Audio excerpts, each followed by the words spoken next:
नमस्कार मित्रों, new Rajasthan institute YouTube channel पर मैं मोहनलाल सैनी आप सभी का हार्दिक स्वागत करता हूं।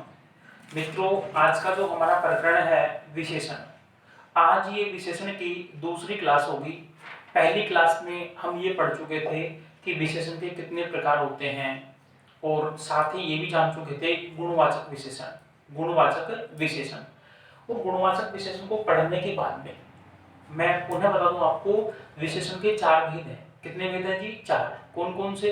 नंबर 1 गुणवाचक विशेषण, नंबर 2 संख्यावाचक विशेषण, नंबर 3 परिमाणवाचक विशेषण और नंबर 4 सार्वनामिक या संकेतवाचक विशेषण। और मैंने स्पेशल कहा था नोट डाल के इसके बारे में बता दूंगा। व्यक्तिवाचक विशेषण ये कोई अलग से नहीं है। अधिकांशतः विद्वान व्यक्तिवाचक विशेषण को गुणवाचक में ही समाहित रखते हैं, लेकिन फिर भी अगर पूछ लिया जाता है तो उसके बारे में जानकारी आपको दी जाएगी। मित्रों, कल हम लास्ट टाइम ये पढ़ रहे थे कि गुणवाचक विशेषण में जो कुछ शब्द अमूर्त होते हैं और भाववाचक संज्ञा शब्द जो अमूर्त होते हैं, उनमें हम अंतर कैसे करेंगे कि कौन से शब्द तो गुणवाचक विशेषण है और कौन से शब्द भाववाचक संज्ञा है, इनके बारे में चर्चा कर चुके थे। लेकिन एक बात और ध्यान रखें,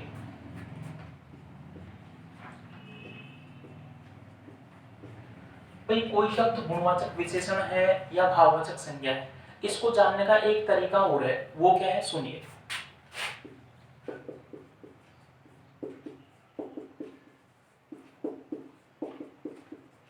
गुणवाचक विशेषण को जानने के लिए हम कैसा, कैसी या कैसे से प्रश्न भी कर सकते हैं। कैसा, कैसी व कैसे से प्रश्न भी कर सकते हैं। कैसे जी? देखिएगा, ये अगर एक वचन है कर्ता तो कैसा से करेंगे, एक वचन पुल्लिंग है तो, स्त्रीलिंग है तो कैसी से करेंगे और बहुवचन है तो कैसे से। जैसे मान लीजिए मैंने कहा राम अच्छा है, राम अच्छा है। अब मैं प्रश्न करूंगा कि राम कैसा है? राम कैसा है? अच्छा। अगर कैसा, कैसी, कैसे से प्रश्न करने पर उत्तर मिल रहा है तो उसमें गुणवाचक विशेषण होगा, न कि भाववाचक संज्ञा, न कि भाववाचक संज्ञा। एक उदाहरण वो देख लीजिएगा, राम रमेश ले लीजिएगा, रमेश भूखा है। अब तो प्रश्न बनेगा रमेश भूखा है, कैसा है रमेश? भूखा। कैसा है जी? भूखा। तो देखिए भूखा जो है ये क्या हो जाएगा? गुणवाचक विशेषण। लेकिन मैं कहूं रमेश भूख है, तो देखो मित्रों, एक तो ये सेंटेंस नहीं बन रहा है, दूसरी बात ये प्रश्न भी नहीं बनता। रमेश कैसा है? भूख। भूख तो ही नहीं, तो भूख तो क्या है? भाववाचक संज्ञा, और भूखा क्या है? विशेषण। कौन सा? गुणवाचक। तो मित्रों, आज बात हम करेंगे संख्यावाचक विशेषण, यानी पहला विशेषण हम पढ़ चुके हैं गुणवाचक विशेषण।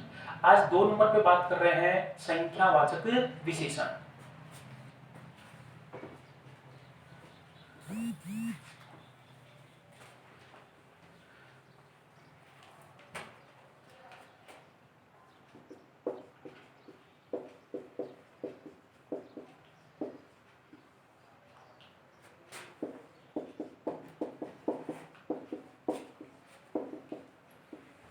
देखिए किसे कहते हैं संख्यावाचक विशेषण? संज्ञा व सर्वनाम की संख्या का बोध कराने वाले शब्द संख्यावाचक विशेषण कहलाते हैं। संज्ञा व सर्वनाम की संख्या का बोध कराने वाले शब्द संख्यावाचक विशेषण कहलाते हैं। किसकी बोध कराएंगे जी? या तो संज्ञा की या सर्वनाम की संख्या का बोध कराएंगे तो क्या कहलाएंगे वे? संख्यावाचक विशेषण। देखिएगा, जैसे मैं कह सकता हूं बाहर 10 लड़के खेल रहे हैं। बाहर 10 लड़के खेल रहे हैं। कितने लड़के जी? 10। यहां समझने की बात यह है कि लड़के क्या है? संख्या है। लड़का क्या है जी? संज्ञा है। क्या है जी? संज्ञा। लड़के तो है संज्ञा, और संज्ञा की क्या बता रहा है? 10। ये संख्या क्या बता रहा है जी? संख्या। तो ये मान लीजिएगा यहाँ 10 जो है, क्या है जी? 10। यहाँ 10 में जो है संख्यावाचक विशेषण है। क्या है जी? संख्यावाचक विशेषण। मित्रों एक बात सुनना, जब मैंने आपको संज्ञा पढ़ाई थी, जातिवाचक संज्ञा, उसके 2 भेद किए थे। एक तो किया था मैंने समूहवाचक और एक मैंने किया था पदार्थवाचक या द्रव्यवाचक। मैं साथ में ये भी बता के गया था उस दिन जो है कि समूहवाचक संज्ञा गणनीय होती है, समूहवाचक संज्ञा गणनीय होती है और पदार्थवाचक या द्रव्यवाचक संज्ञा जो है वो अगणनीय होती है। तो जब गणनीय संज्ञा हो, उनकी संख्या का बोध कराए तो क्या हो जाएगा, वो संख्यावाचक विशेषण, संख्यावाचक विशेषण। देखिएगा कक्षा में 50 छात्र हैं, कक्षा में 50 छात्र हैं, तो यहाँ संख्या का बोध हो रहा है। किसका बोध हो रहा है जी, संख्या का। कितने छात्र हैं जी, 50। किसमें जी, कक्षा में। तो छात्र तो संज्ञा है, क्या है जी, संख्या, संज्ञा, और ये इसकी संख्या का बोध करा रहा है, तो ये क्या हो जाएगा, विशेषण। कौन सा जी, संख्यावाचक विशेषण। कई बार क्या होता है कि ये तो निश्चित संख्या है, अनिश्चित संख्या का बोध होता है। जैसे हमारे घर में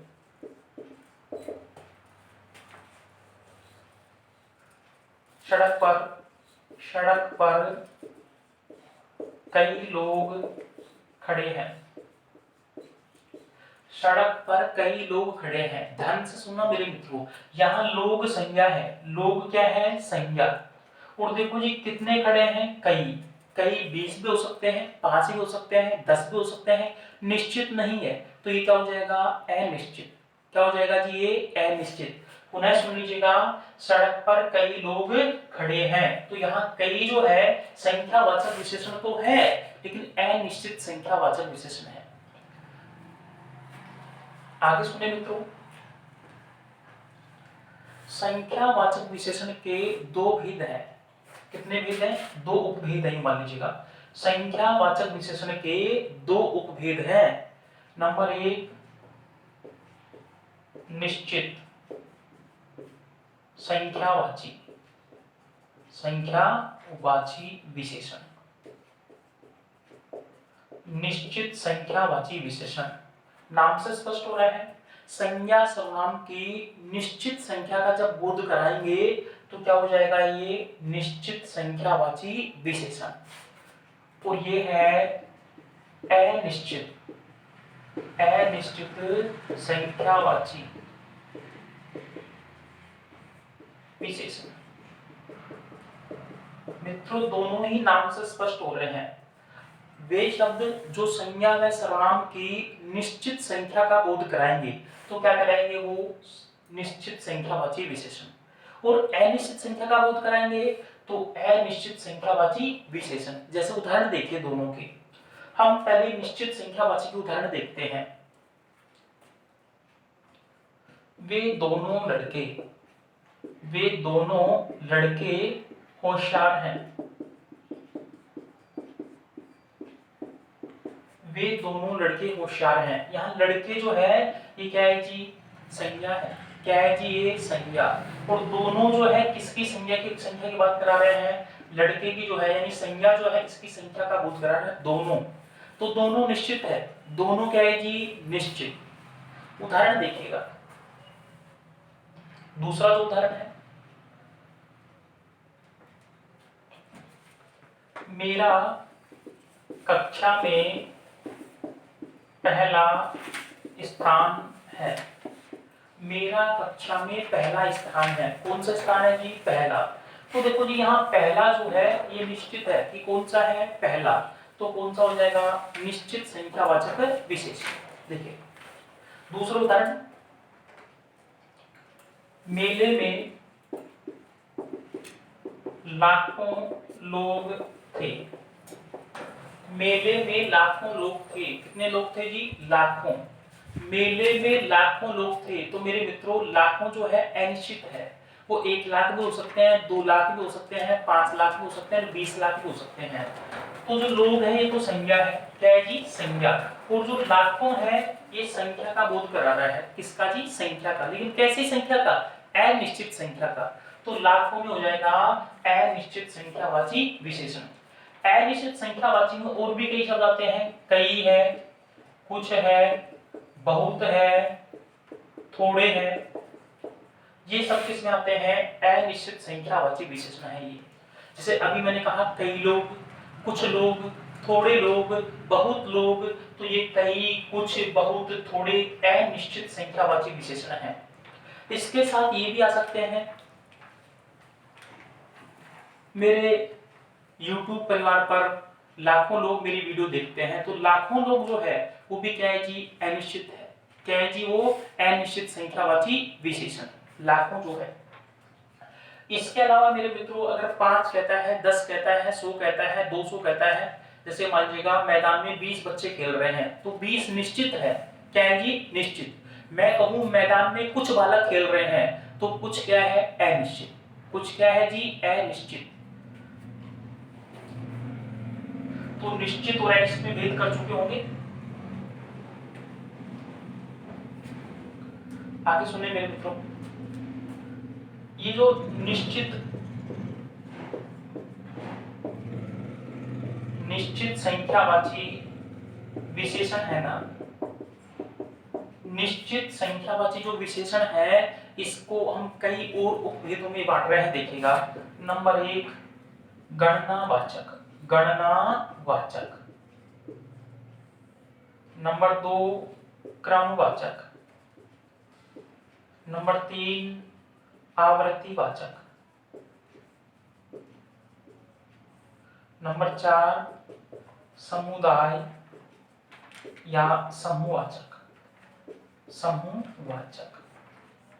देखो दोस्तों ध्यान से सुनना, ये निश्चित संख्यावाची जो विशेषण है इसके मैंने ये 4 उपभेद और बताए। मान लीजिए जो है गणनावाचक, क्रमवाचक, आवर्तीवाचक, समुदाय या समूहवाचक। गणनावाचक में क्या होता है सुनना, 1 2 3 4 5 ऐसे जो गिनती चलती रहेगी, गिनती जो है जिनको हम गिनती के रूप में चलते हैं वो किस में आ जाएंगे? गणनावाचक में। जैसे मैं ये कहता हूं 5 छात्र कक्षा में बैठे हैं, 5 छात्र कक्षा में बैठे हैं, तो 5 निश्चित संख्यावाची तो है, लेकिन साथ में कौन सा हो जाएगा? वो निश्चित में भी कौन सा? तो गणनावाचक। 1 2 3 4 5 6 7 ये चला जाता है निश्चित संख्यावाची में तो है ही, लेकिन उसमें भी गणनावाचक में। जैसे मान लीजिएगा 7 लड़के खेल रहे हैं, तो 7 जो संख्या है वो निश्चित संख्यावाची विशेषण तो है ही, लेकिन निश्चित में भी कौन सा है? तो गणनावाचक। क्रमवाचक में क्या होता है? पहला, दूसरा, तीसरा, चौथा, ये सब किसमें चला जाएगा दोस्तों? क्रमवाचक में। जैसे मान लीजिएगा मेरा कक्षा में पहला स्थान है, अशोक का कक्षा में दूसरा स्थान है, तो पहला और दूसरा ये दोनों निश्चित संख्यावाची विशेषण तो है ही, लेकिन उसमें भी कौन सा है? तो ये क्रमवाचक। क्या है जी? ये क्रमवाचक। मेरा कक्षा में पहला स्थान है, तो पहला जो है निश्चित संख्यावाची विशेषण तो है ही, स्थान का बोध करा रहा है, और साथ में वो कौन सा है? क्रमवाचक। आवर्तीवाचक में कौन सा आ जाएगा? दुगुना, तिगुना, चौगुना, ऐसे 5 गुना 6 गुना। देखो जी, मेरी कक्षा में कल जितने छात्र थे आज उससे दुगने हैं। आज उससे कितने हैं जी? दुगने। ध्यान रहे जी, मेरी कक्षा में कल जितने बालक थे आज उससे दुगने हैं। दुगने में जो है निश्चित संख्यावाचक तो है ही, लेकिन वो भी कौन सा? आवर्तीवाचक। वो भी कौन सा जी? आवर्तीवाचक। मुझे मेरी पिता की प्रॉपर्टी में चौथा हिस्सा मिलेगा। मुझे मेरे पिता की प्रॉपर्टी में चौथा हिस्सा मिलेगा। कौन सा हिस्सा मिलेगा जी? चौथा। तो देखिएगा जी, यहाँ चौगुना जो है, माफ चाहूंगा, चौथा तो क्रमवाचक में चला जाएगा, आवर्तीवाचक में आ जाएगा दुगुना, तिगुना, चौगुना। ये जो चौथा मैंने जो बोल दिया है किसमें चला जाएगा? क्रमवाचक में। समुदायवाचक में क्या रहेंगे? दोनों, तीनों,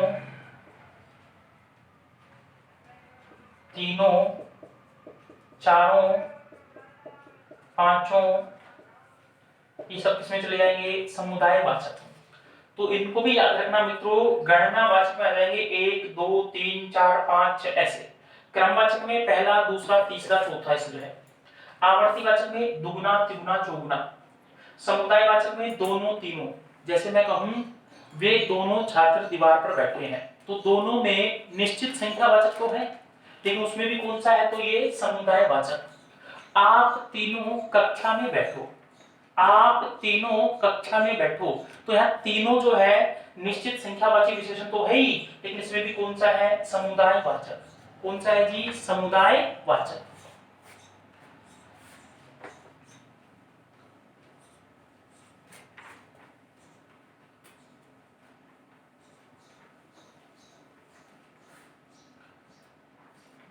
मैं ये कहूं कि भारत देश में कोरोना की चपेट में हजारों लोग आ गए हैं, भारत देश में कोरोना की चपेट में हजारों लोग आ गए हैं, तो यहाँ हजारों में अनिश्चित संख्यावाची विशेषण है। फिक्स नहीं किया कि 1000 है, 2000 है या 5500, ऐसा नहीं है जी, हजारों। क्या है जी, ये अनिश्चित है। अगर मैं ये कहूं कि भारत देश में कोरोना की चपेट में 1,05,000 लोग आ गए हैं, तो ये क्या हो जाएगा जी, निश्चित संख्यावाची विशेषण। नंबर 3, परिमाणवाचक, परिमाणवाचक विशेषण। परिमाणवाचक विशेषण, देखो मित्रों, पहले भी मैंने बताया था, ये परिमाण है, इसका अर्थ होता है मात्रा। क्या है जी, मात्रा। और दूसरा जो होता है ये परिणाम है। क्या है जी, परिणाम। इसका अर्थ होता है नतीजा, फल, रिजल्ट, प्रभाव भी इसका अर्थ होता है। तो इन दोनों में अंतर कर लीजिएगा, परिमाण यानी मात्रा और परिणाम यानी नतीजा या फल। देखिएगा, परिमाणवाचक विशेषण किसे कहते हैं, सुनिए, मात्रा और माप तोल। संज्ञा सर्वनाम की मात्रा व माप तोल का बोध कराने वाले जो शब्द हैं वो कहलाते हैं परिमाणवाचक विशेषण। संज्ञा सर्वनाम की मात्रा व माप तोल का बोध कराने वाले शब्द जो होते हैं ये कहलाते हैं परिमाणवाचक विशेषण।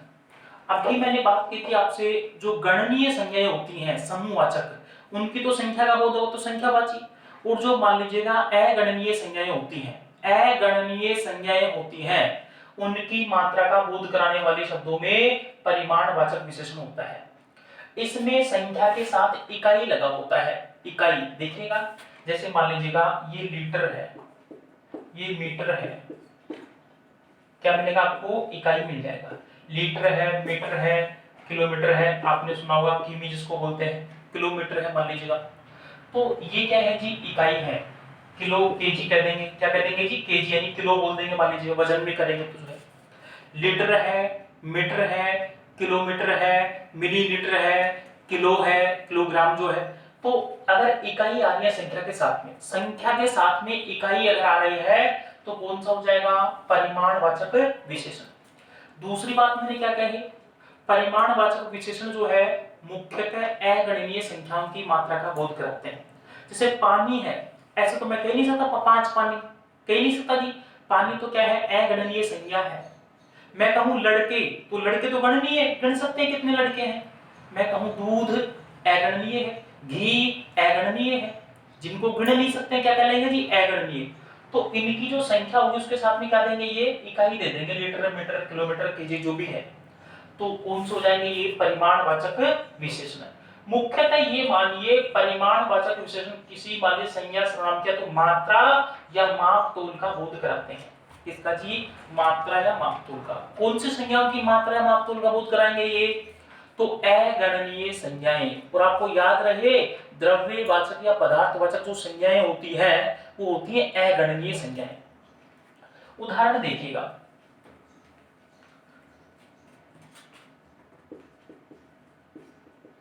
5 लीटर दूध, 5 लीटर दूध, तो दूध की मात्रा का बोध कराना कितना है जी, ये 5 लीटर, ये दूध है, क्या है जी, ये दूध। और ये दूध की मात्रा का बोध कराना है कितना है जी, ये 5 लीटर। तो मित्रों 5 लीटर में कौन सा विशेषण होगा, परिमाणवाचक विशेषण। 5 लीटर में कौन सा विशेषण होगा, परिमाणवाचक विशेषण। 2 किलो अनाज, तो अनाज की मात्रा का बोध करा रहे हैं कितना जी 2 किलो। तो 2 किलो में कौन सा हो गया जी परिमाणवाचक विशेषण। मैंने कहा था ना संख्या के साथ में क्या लगा हुआ जी मात्रक। ये संख्या है 5, ये संख्या है 2, लेकिन इनका जो मात्रक है वो लगा हुआ है, इकाई जो है इनकी लगी हुई है, ध्यान रहेगा। ऐसे ही मान लीजिए मैं कहूंगा थोड़ा अनाज, थोड़ा अनाज। तो देखो मित्रों यहाँ पे अनाज की मात्रा का बोध हो रहा है, लेकिन अनिश्चित मात्रा है। अनिश्चित से तात्पर्य कोई थोड़ा है, ऐसा तो नहीं कि 1 किलो है 2 किलो है 5 किलो, तो है ही नहीं। थोड़ा ये क्या है जी विशेषण तो कौन सा हुआ इसमें परिमाणवाचक ही, लेकिन परिमाणवाचक में भी संख्यावाचक विशेषण की तरह दो भेद है, निश्चित परिमाणवाचक और अनिश्चित परिमाणवाचक।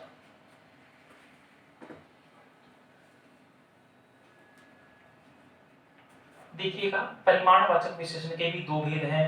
नंबर 1 निश्चित परिमाणवाचक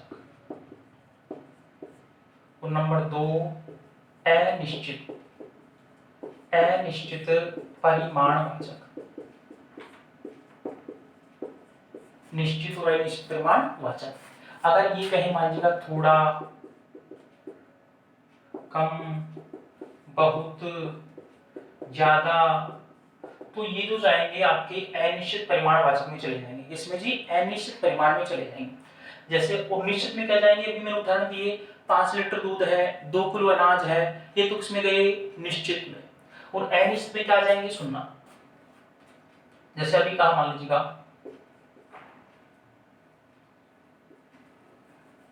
जयपुर में बरसात हुई, अलवर बरसात हुई, तो मान लीजिएगा मैं वहां बात करता हूं बहुत पानी बह गया, बहुत पानी बह गया, बारिश में बहुत पानी बह गया या बहुत पानी व्यर्थ बह गया। तो पानी की मात्रा का बोध करा रहा है बहुत, पानी की मात्रा का बोध करा रहा है बहुत। लेकिन ध्यान रहे मेरे मित्रों, ध्यान क्या रहे यहाँ पे, बहुत जो है यहाँ पे अनिश्चित परिमाणवाचक विशेषण है। बहुत क्या है जी यहाँ पे अनिश्चित परिमाणवाचक विशेषण। कौन सा जी अनिश्चित परिमाणवाचक विशेषण, क्योंकि पानी की मात्रा का बोध करा रहा है। किसकी मात्रा का, पानी का जो है। ऐसे ही मैं कह सकता हूं मान लीजिएगा मेले में लाखों लीटर पानी व्यर्थ ही बह गया, मेले में लाखों लीटर पानी व्यर्थ ही बह गया, मेले में लाखों लीटर पानी व्यर्थ ही बह गया, मेले में लाखों लीटर पानी व्यर्थ ही बह गया। तो पानी की मात्रा बता रहा है कितना जी लाखों लीटर। और मित्रों ये लाखों लीटर जो है अनिश्चित परिमाणवाचक विशेषण होगा। कौन सा जी अनिश्चित परिमाणवाचक विशेषण। मैं कह दूं कम पानी, थोड़ा पानी, बहुत पानी, तो कम, थोड़ा, बहुत ये क्या हो जाएंगे आपके अनिश्चित परिमाणवाचक विशेषण। यहां मित्रों एक अंतर करो, अभी मैं यहां पे कह रहा हूं उदाहरण देखिएगा, ये मैंने कहा बहुत पानी और यहां मैंने कहा बहुत लड़के, बहुत लड़के। तो सुनना यहां बहुत में तो जो है अनिश्चित परिमाणवाचक विशेषण है, परिमाणवाचक। किसमें, बहुत में, क्योंकि ये पानी है, पानी को गिन तो नहीं सकते हैं, और नहीं गिन सकते हैं, अगणनीय है, तो कौन सा हो जाएगा परिमाणवाचक। और यहां देखिए बहुत लड़के, अब लड़के को तो गिन सकते हैं ना, तो यहां जो बहुत है फिक्स नहीं हुई, बहुत तो यही है, यहां जो बहुत है ये हो जाएगा अनिश्चित संख्यावाची विशेषण। समझ लो मेरे मित्रों, मैंने ये कहा है अगर गणनीय संज्ञाओं के साथ में अगर ये आता है तो संख्यावाची रहेगा, लड़कों को हम गिन सकते हैं, और अगणनीय संख्याओं के साथ में आता है तो क्या हो जाएगा ये अनिश्चित परिमाणवाचक, अनिश्चित परिमाणवाचक, और गणनीयों के साथ में आएगा तो अनिश्चित संख्यावाची। याद रहेगा तरीका। अब एक एग्जांपल लीजिएगा, मैं ये कहता हूं कि मुझे 2 किलो केले दीजिएगा, तो 2 किलो केले की मात्रा बता रहा हूं कितने किलो, 2 किलो, तो 2 किलो में कौन सा विशेषण हो जाएगा निश्चित परिमाणवाचक विशेषण। अब मैं ये कह रहा हूं मुझे 2 दर्जन केले दीजिए, मुझे 2 दर्जन केले दीजिएगा, यहाँ केले वही हैं, लेकिन अब जो है दर्जन दी है, यहाँ इकाई नहीं दी है, किलोग्राम नहीं लगाया जी, 2 दर्जन है। और दर्जन गिनने वाली बात है, दर्जन हम काउंट करके देते हैं कि तोल करके, तो दर्जन किस में चले जाएगा, संख्यावाची में। 2 दर्जन केले, तो केले की संख्या का बोध करा रहा है जी, कितने केले, 2 दर्जन, तो वो आ जाएगा संख्यावाची विशेषण। और 2 किलो केले, परिमाणवाचक विशेषण, परिमाणवाचक विशेषण। आगे बढ़ते हैं मेरे मित्रों, नंबर 4 पे संकेतवाचक। संकेतवाचक या हम इसे कहते हैं, दूसरा जो नाम है इसका सार्वनामिक, सार्वनामिक विशेषण। संकेतवाचक या दूसरा नाम दिया है सार्वनामिक विशेषण, इनको संकेतवाचक भी कह रहे हो, क्या कह रहे हैं जी, सार्वनामिक। देखिएगा जी, संकेतवाचक क्यों कहते हैं, ये संकेत करते हैं कि यह लड़का, यह पुस्तक, यह गाय, यह घोड़ा, क्या कर रहे हैं जी, ये संकेत कर रहे हैं। और सार्वनामिक क्यों कहते हैं कि सर्वनाम से बने हैं, किससे बने हैं जी, ये सर्वनाम से। मेरे मित्रों ये बहुत समझने की बात है, इंपॉर्टेंट बात है, जो मैंने सर्वनाम में भी आपको समझाई थी और यहां भी समझा रहा हूं। देखिएगा, यदि सर्वनाम के बाद संज्ञा हो, सर्वनाम के बाद क्या होगी, संज्ञा, यहां तो सर्वनाम और यहां क्या होगी, संज्ञा हो, तो वह सर्वनाम न होकर के सार्वनामिक विशेषण बन जाता है।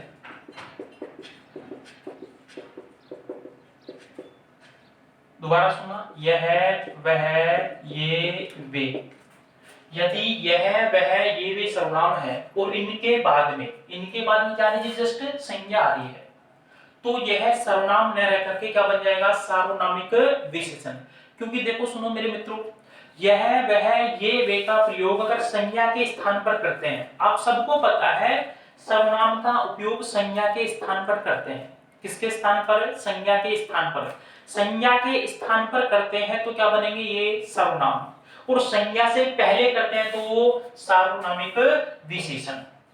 समझ में आएगा, यह, वह, ये, वे का उपयोग संज्ञा से पहले करते हैं, यहां संज्ञा से पहले हो रहा है, संकेत करने के लिए हो रहा है, तो कहलाएंगे सार्वनामिक या संकेतवाचक विशेषण।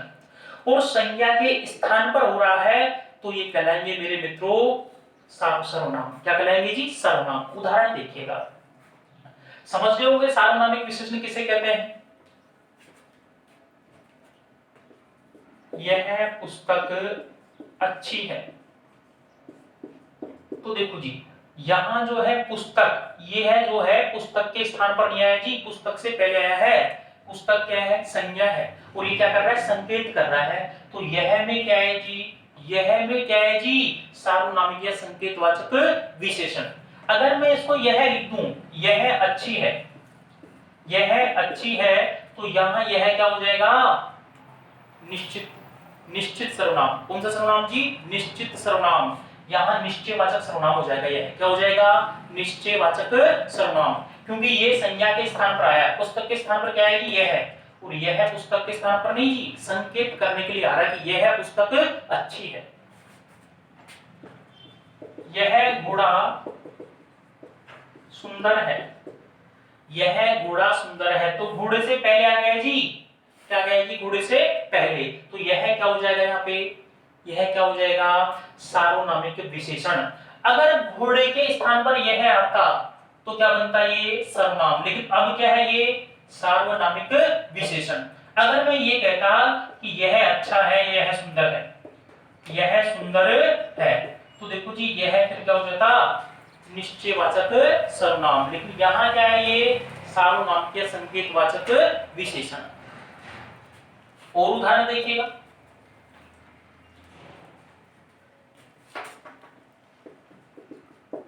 इस गेंद से मत खेलो, इस गेंद से मत खेलो। तो देखो गेंद जो है इससे संकेत कर रहे हैं कि इस गेंद से मत खेलो। तो यहाँ इस जो है सर्वनाम न होकर के क्या है, ये संकेतवाचक या सार्वनामिक विशेषण। एक बात सुन लो मेरे मित्रों, अगर संज्ञा के स्थान पर प्रयुक्त होते हैं तो सर्वनाम कहलाएंगे, और संज्ञा से पहले प्रयुक्त होते हैं तो ये कहलाएंगे सार्वनामिक या संकेतवाचक विशेषण।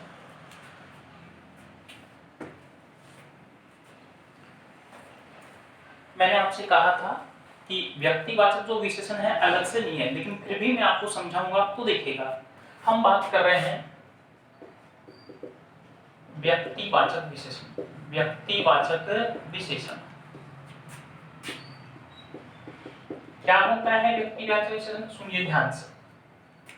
मैं ये कहूंगा मित्रों, व्यक्तिवाचक विशेषण में कि व्यक्तिवाचक संज्ञाओं से बनने वाले विशेषण व्यक्तिवाचक विशेषण कहलाते हैं। या मैं ये कह सकता हूं कि व्यक्तिवाचक संज्ञाओं में प्रत्यय जोड़ने पर व्यक्तिवाचक विशेषण बनते हैं। जैसे देखिएगा, ये जयपुर है जो हमारा जिला है, मान लीजिएगा, ये राजस्थान है जो हमारा राज्य है, और ये भारत है जो हमारा क्या है जी, देश है। क्या है जी, देश। इन तीनों में ही व्यक्तिवाचक संज्ञा है। क्या है जी, व्यक्तिवाचक संज्ञा। लेकिन जयपुर से मैंने बना दिया जयपुरी, जयपुरी, राजस्थान से राजस्थानी, और भारत से भारतीय। तो ये क्या बन गए, विशेषण। वो भी कौन से, वो भी कौन से? अगर मान लीजिए मैं कह दूं जयपुरी, जयपुरी रजाई प्रसिद्ध है जी, तो रजाई की विशेषता बता रहे हैं कौन सी, जयपुरी रजाई। रजाई संज्ञा है और जयपुरी क्या हो जाएगा, विशेषण। ऐसे ही राजस्थानी साफा, राजस्थानी साफा या राजस्थानी पगड़ी, तो साफा की विशेषता बता रहे हैं कौन सा जी, राजस्थानी। ऐसे ही मान लीजिए भारतीय लोग, भारतीय लोग, तो लोग की क्या बता रहे हैं, ये विशेषता। तो मेरे मित्रों ध्यान रहे, व्यक्तिवाचक संज्ञा शब्दों से बनने वाले विशेषण व्यक्तिवाचक विशेषण कहलाते हैं। बनारस से बनारसी, गुजरात से गुजराती, गुजरात से गुजराती, कश्मीर से कश्मीरी, बीकानेरी भुजिया, बीकानेरी भुजिया। तो बीकानेर जिले का नाम है, व्यक्तिवाचक संज्ञा है, और उसे बना दिया बीकानेरी। तो बीकानेरी में कौन सा विशेषण हुआ, व्यक्तिवाचक विशेषण। जब ये प्रश्न आपसे पूछा जाए परीक्षा में कि बीकानेरी भुजिया में बीकानेरी विशेषण है, ए गुणवाचक, बी संख्यावाचक, सी परिमाणवाचक, डी संकेतवाचक, तो कौन सा कहेंगे, गुणवाचक। और गुणवाचक और व्यक्तिवाचक दोनों विकल्प में हो तो क्या कहेंगे, व्यक्तिवाचक। गुणवाचक और व्यक्तिवाचक दोनों विकल्प में हो तो कहेंगे व्यक्तिवाचक, और व्यक्तिवाचक विकल्प में नहीं हो तो कहेंगे गुणवाचक। जैसे देखिएगा, यहां उदाहरण दे रहा हूं मैं, बीकानेरी भुजिया, बीकानेरी भुजिया। तो देखो जी, ये बीकानेरी जो है विशेषण है कौन सा, व्यक्तिवाचक। किससे बना है, बीकानेर से। व्यक्तिवाचक संज्ञा से बनने के कारण जो है ये व्यक्तिवाचक विशेषण कहलाया। लेकिन जब विकल्प में व्यक्तिवाचक नहीं हो तो हम इसमें क्या करेंगे, हम करेंगे गुणवाचक विशेषण। तो ध्यान रहे मेरे मित्रों, व्यक्तिवाचक संज्ञाओं से बनने वाले विशेषण व्यक्तिवाचक विशेषण कहलाते हैं। पुनः सुनिए मेरे मित्रों, ये जो था हमारा विशेषण का प्रकरण था, लेकिन अभी समाप्त नहीं हुआ है। अभी तो हमारे को ये जानना है मुख्यतः जो मूल रूप से प्रश्न पूछते हैं परीक्षा में कि संज्ञाओं से विशेषण कैसे बनते हैं, संज्ञाओं से या संज्ञा शब्दों से विशेषण कैसे बनाए जाते हैं। इसके अलावा विशेषण की अवस्थाएं पढ़ेंगे, और उद्देश्य विशेषण और विधेय विशेषण पढ़ेंगे। तो ये हम पढ़ेंगे अगली क्लास में। मित्रों धन्यवाद। अगर वीडियो अच्छी लगे तो लाइक और शेयर अवश्य करें। पुनः धन्यवाद।